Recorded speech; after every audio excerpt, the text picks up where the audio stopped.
You're listening to a 3CR podcast created in the studios of independent community radio station 3CR in Melbourne, Australia. For more information, go to allthews.3cr.org.au. Good morning, listeners, and welcome to another episode of Palestine Remembered. This is an interview I did with Radio Islam out of South Africa. Some wonderful sisters there. Hope you enjoy it and make sure you get along to the rally tomorrow. We say welcome to Brother Nasser Mashni, who is Assalamu alaikum wa rahmatullahi wa barakatuh, and welcome to the Wa alaikum salam. Sister, thank you so very much for having me and for all of your efforts. May Allah reward you. What was your reaction to Australia's decision to bar Simcha Rothman from entering the country? Look, we welcome that decision. It's very important that we treat Israel like the pariah state it is. Whilst this barring of this far-right extremist is welcome, it's so far from what we need to be doing. You're a South African woman, you know very much the fight against apartheid in South Africa was a global movement, and Australia, New Zealand took a leadership role in that in the 80s and the 70s, and Australia should be doing much more today. So barring a far-right leader who's called Palestinian children terrorists is welcome and it's important.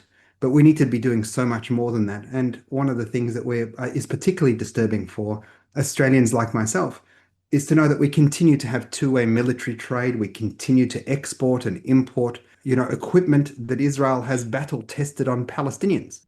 So we need much, much more. This is a good very first step. If we're trying to run a marathon, this is like a 2-year-old's first step. We're a long way away and so much more needs to be done.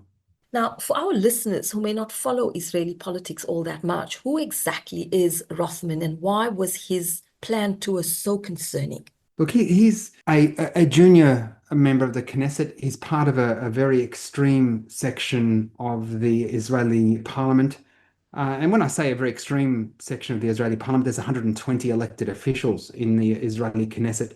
There would be less than a dozen that we wouldn't call extreme. The difference between this guy and his colleagues like Smotrich and Ben Gvir is they say the quiet bit out loud. And the quiet bit out loud is there's no such thing as a Palestinian. The Palestinians, aren't human. That a pregnant woman has snakes inside her belly. Yeah. The really terrible, despicable language that part of the brilliant South African case of genocide. One of the challenges with genocide is establishing intent. And what your colleagues and your countrymen and women were able to do was to just scrape the parliamentary records of all of these elected officials. And this is something that's very important. Increasingly in the West, we are talking about Benjamin Netanyahu's government, not Israelis, and not Zionism, as if this horror is confined to one bad egg, that Benjamin Netanyahu is the bad egg, as opposed to the system that oppresses us, as if F.W. de Klerk was the issue,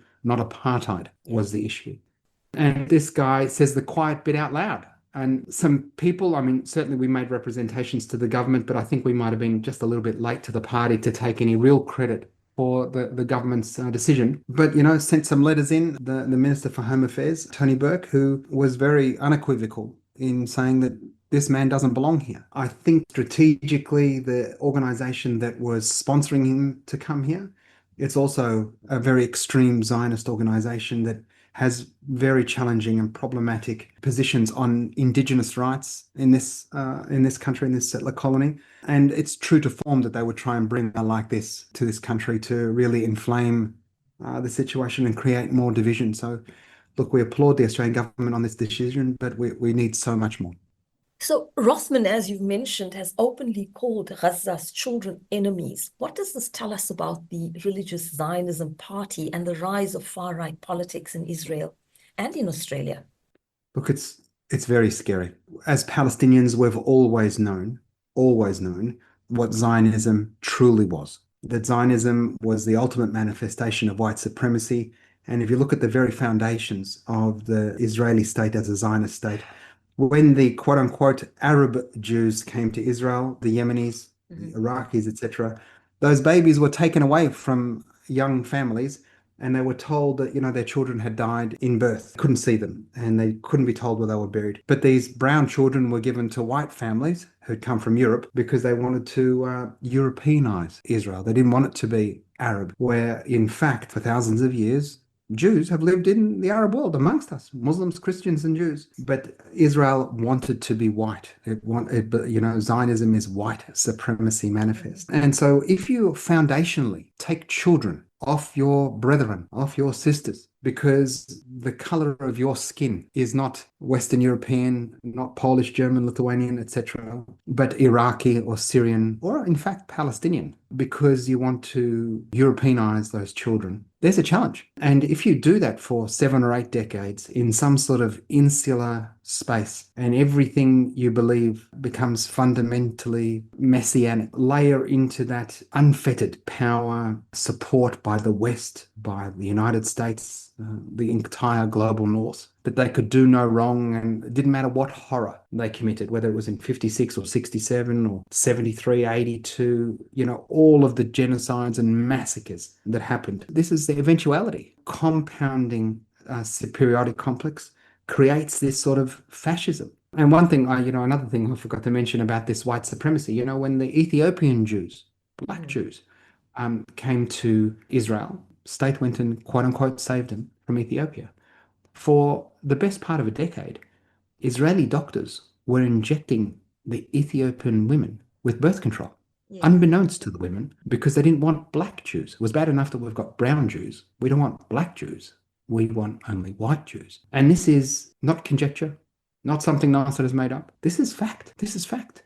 Such is the racism and the white supremacy in Israel, in Zionism, that their own co-religionists, they were endeavoring to purify the country, have less browns and blacks, because within Israel, we talk about the status and the hierarchies. As you no doubt, I'm not sure how old you are, Annisa, but there were grades of colors, yeah?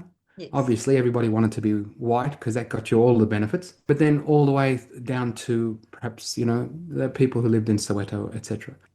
In Israel, the status is, European Jew that is white, white European Jew, and then the brown European Jew, and then the Arab Jew, and then the dark Arab Jew, and then the black Arab Jew, and then there's Druze, and then there's the Bedouins, and then there's Baha'is are in there somewhere, and then there is the Arab citizen of the State of Israel, the Palestinian. He's 6th class, she's 6th class, just within, quote unquote, the democracy that is Israel.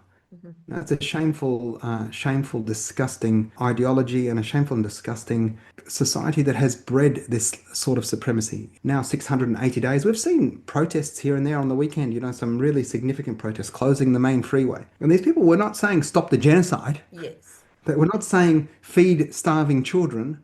They were not saying release thousands of prisoners in Israeli gulags, stop settlement expansions, create equal rights for Palestinians. They were saying, stop the war, just get our hostages back. Not rebuild Gaza, not about humanity. There are people that live less than an hour away from Gaza. They live next to supermarkets that are fully stocked with everything that anybody could need and want. If nothing else, baby formula. Get your car filled with baby formula and drive into Gaza if you care about a shared humanity. After the Holocaust, we said never again. And never again was for everybody, not just for Jews.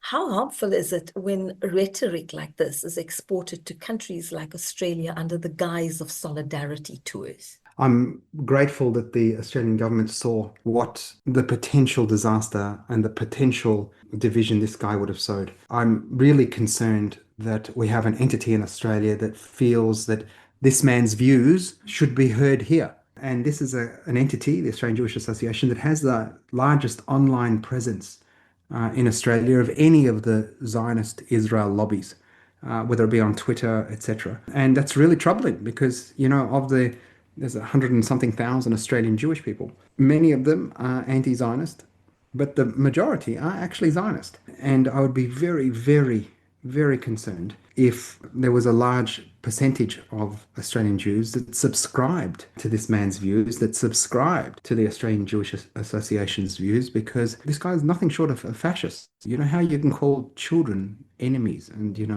we have to extol the virtues of ethnically cleansing the entirety of Gaza and, some really, really problematic stuff. Events like this also reflect tensions within the diaspora communities in Australia or any other country for that matter, where someone like him may have visited, and particularly between Jewish, Palestinian, and Muslim groups. How did this actually, how did you see this responses from these groups when his visit was announced? Look, it was a very low-key announcement. So I heard about it from one of our activists in South Australia. She sent it to me on Saturday. On Sunday, we composed a letter, sent it through in very early Monday morning, and his visa was cancelled early afternoon. As I said to you, I'm not sure that we can claim all of the credit, some of the credit, none of the credit. I think some other people have been working on it in the days before the weekend. The fact that there are a number of different groups that had identified this, had seen what was, as I understand it, just one post on Twitter, X, is a testament to the movement in Australia to be anti-fascist, to be anti-racist, and to endeavour to hold those people to account that are trying to promulgate these troubling views. We can't have that sort of stuff coming around. Australia is one of the most successful multicultural countries on earth. There's, people from more than 150 countries call Australia home. It's a new country. There's a large diversity of religions and colours and cultures and foods and peoples. And the only way that works is if we are all afforded a dignity. What has happened since October 7 is, as you may well know, the Australian Jewish community is a very well-established community in the global north, in particular in countries like Australia. They are, foundational in many of our professions, the law, in medicine, etc., and have been exemplary Australians. Now, as an Australian, how you celebrate God is an individual thing, and everybody should have the right to celebrate their God in any way they want. Of course, the caveat being that they don't use that worship to harm or hurt others. So Australian Jews have a long history and a great history in service to the country and in many different professions. Now, an Australian Jew who is very proudly Zionist, they remain an Australian and they have the right to practice their religion. This is a political ideology that increasingly we should be demanding isn't given civil space to participate in civil discourse. One of the challenges we face that Israel has prosecuted and had great success, particularly in the global north, is to create a conflation between Israel, geography, bit of land, Zionism, a political ideology, and Judaism, a religion, to create what I call an unholy trinity. An unholy trinity. Christians, they believe in the Father, Son, and the Holy Ghost, a unity. They call that the Holy Trinity. The unholy trinity is the conflation of Israel, which is land, Zionism, political ideology, and Judaism, a religion.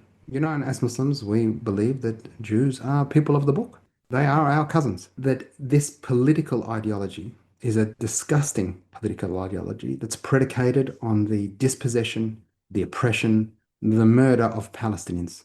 The notion of Zionism as a Jewish homeland esoterically sounds okay. The challenge is when it's manifested, what it means is they, bulldozed my grandparents' house, killed my grandfather, threw my father out of his house. He ended up in one country. My uncles ended up in another country. The very next day, they harvested my grandfather's fields and they said they built a country. Well then, you didn't build a country. The next day they milked our cows, they herded the goats, they took the eggs from under the chickens. In Arabic we say akhaduha mafrushi. They took it furnished. They took Palestine furnished. They didn't build a country. And so Zionism, as it's manifested itself as a Palestinian, equals dispossession, equals Holocaust, equals genocide, equals oppression. And if it wasn't enough that they took our land and killed our people, etc., they continue to do it, as we've seen evidence in the past 22 months now in Gaza. The challenge we have with social cohesion in Australia is that Zionism, the State of Israel, since October 7 has, been afforded a space that, should not exist for it.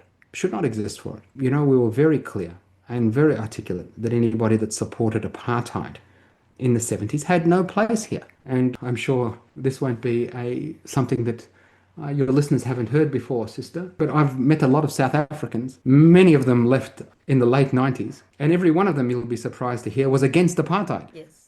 My conversation with them is, if you're against apartheid, why didn't you leave whilst Nelson Mandela was in jail? If you left in the 70s or 80s, I'd believe you. But if you left in 99, you weren't against apartheid. It just took you longer to sell your business than the other guy. All right, that's quite candid, but I'm sure many people will disagree with you on that because their feelings about it, I think many still feel that it's apartheid in reverse in South Africa. I think that's a topic for another time. Is there any coloured people that think it's apartheid in reverse, or is it only white people? I think it would be white people. I can say that as a person of mixed race. Yeah, definitely. I'm considered colored in this country, coming from the original people of the original African people of the soil, as we are known, the Khoi people. Yeah, we don't have the chance to go into a time machine, like very Mm, quickly. I think, one of the best things, the humanity and dignity of the late great Nelson Mandela and the Truth and Reconciliation Commission, the challenge perhaps was that after that there was no compensation, no restitution, no mm. reparations. After we hugged it all out, quote unquote, the white guy still owned the farm. And that economic disparity in power, means educational outcomes are different, etc., etc. Housing rights. I wish we had a time machine. We would fix up a lot of things. 3CR. Hi, this is Rafif Ziada, and you're listening to 3CR, pro-Palestinian, happily proud radio. Going back to the topic, could Australia be compared to historical international solidarity movements such as the global anti-apartheid campaign, and what lessons can we learn from that? It's certainly been our contention at the Australia-Palestine Advocacy Network that Australia took a leadership role with New Zealand, Aotearoa, in the 70s. We banned cricket tours and the Springboks weren't allowed to tour. And, ultimately, as a middle power, and then I don't even think we were a middle power then, we were a smaller country.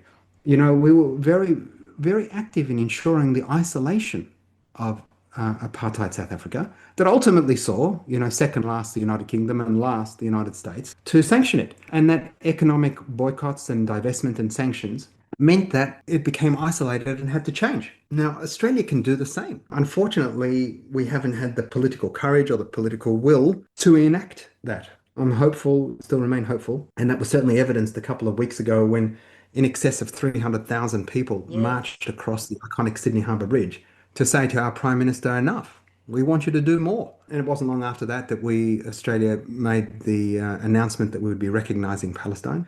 Again, as I said, if we're trying to run a marathon, it's like a 2-year-old crawling. It's a long way away from what we need to be doing. What we need to be doing, and this is particularly the boycott, divestments and sanctions movement that has been mirrored on the successful South African struggle against apartheid, is that in South Africa, it was a country that had its own natural resources. So it was able to withstand the global boycott for a little bit longer. Whereas Israel is an importer. Israel is an importer of food, etc., energy, etc. It actually needs the world far more than South Africa did in the 70s and 80s. Yes. And in fact, the system would collapse in less than a year in Israel because it's entirely dependent on export for revenue because it has very little natural resources. Those exports are military, significantly military, as well as diamonds, of course, blood diamonds from Africa. And that once it's blacklisted, that economy will collapse in less than 12 months. So the job can happen, and it can happen quickly, and we can have dignity, humanity, and equality in the Holy Land if we do enact these policies. And it behooves the Australian government to be on the right side of history. I mean, there's 147 countries that recognise Palestine. By the time we get to the United Nations, I guess we'll be number 151 or maybe 160. We don't have to be the last country to sanction Israel. We can be amongst the first. So how do you see Australia's decision fitting into a broader trend of countries holding foreign politicians accountable for hate speech and incitement? I don't know that it's that exceptional a position. I imagine this guy could get to the United States without too much trouble. I imagine he'd get to the United Kingdom without too much trouble. Australia is a faraway place, very small population. I'd like to think that our country was way better and would hold all of these sorts of hate preachers to the same account. Yeah, look, I'm not sure that there's too much we can draw from it, Annisa. I'm not sure there's too much we can draw from it. Yeah. That said, it's quote unquote a win and we will bank the win. Now, Amnesty International has accused Israel of carrying out a deliberate campaign of starvation. I think more than Amnesty International, there are many other aid groups out there for what we're seeing in Gaza at the moment. In this light, what does barring a figure like Rothman mean for the global push for accountability? You're right. I mean, when you put it like that, it's not just Amnesty International, it's something like 100 different aid groups are saying that this is a war crime. It's the United Nations, it's the Secretary General of the United Nations has said so.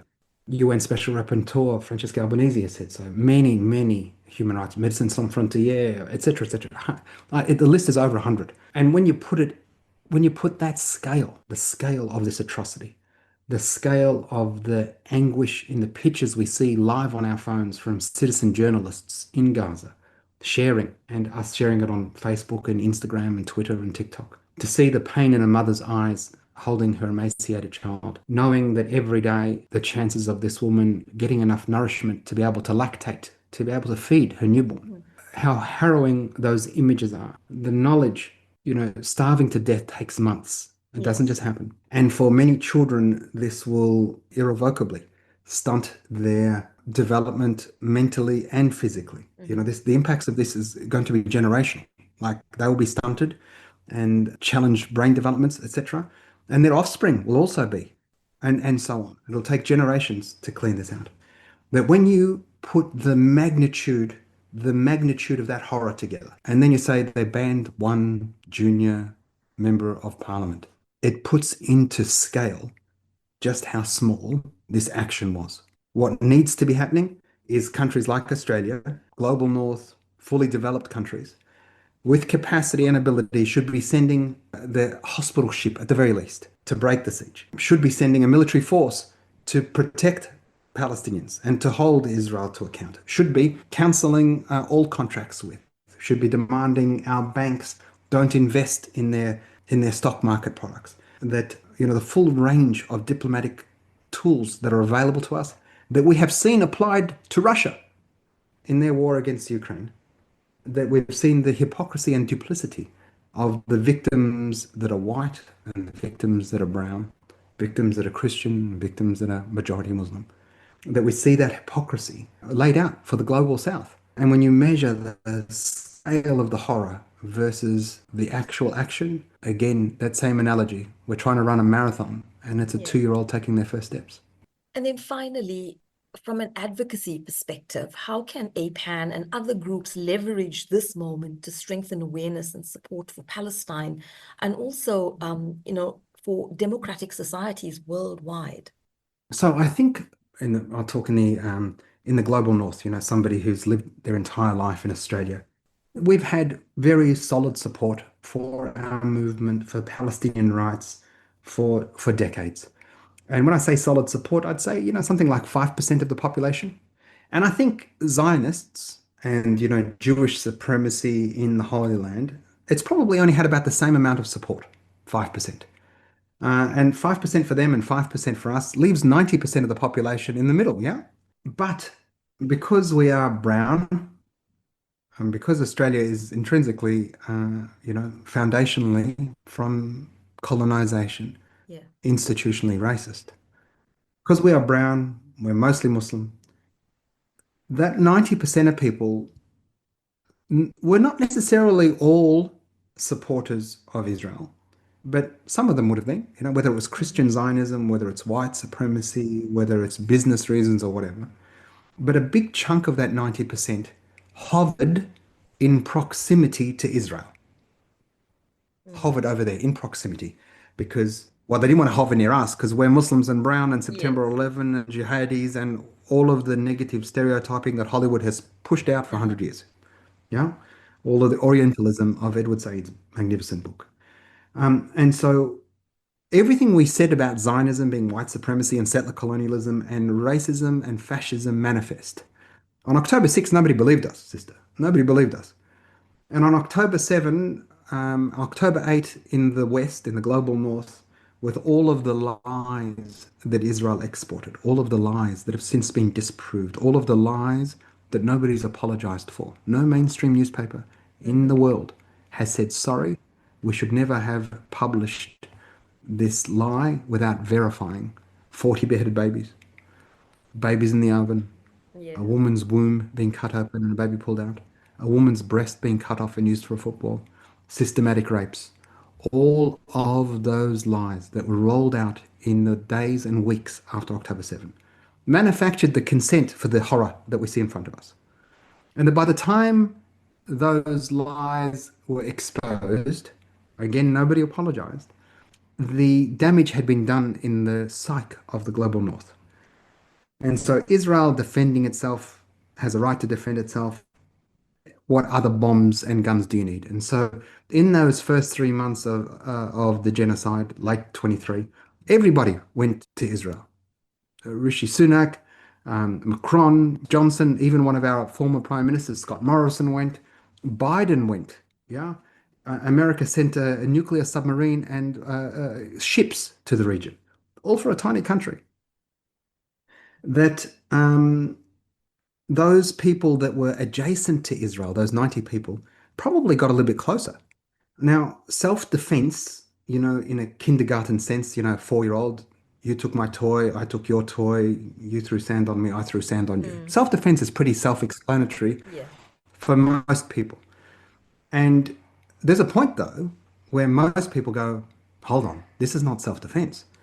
Now, whether that was in November of 23, December of 23, February of 24, April of 24, December of 24, February of 20, nobody today, except for members of the Ku Klux Klan and your white apartheid nicks that are dreaming for the old days in South Africa, and maybe some of Donald Trump's MAGA crew, are actually going, this is self-defense. Yeah?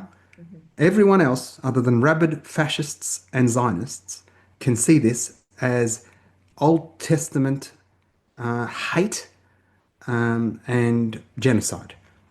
And so those people that sat, those 90 people that sat close to the Zionists have been dislocated because they don't want to be associated with that.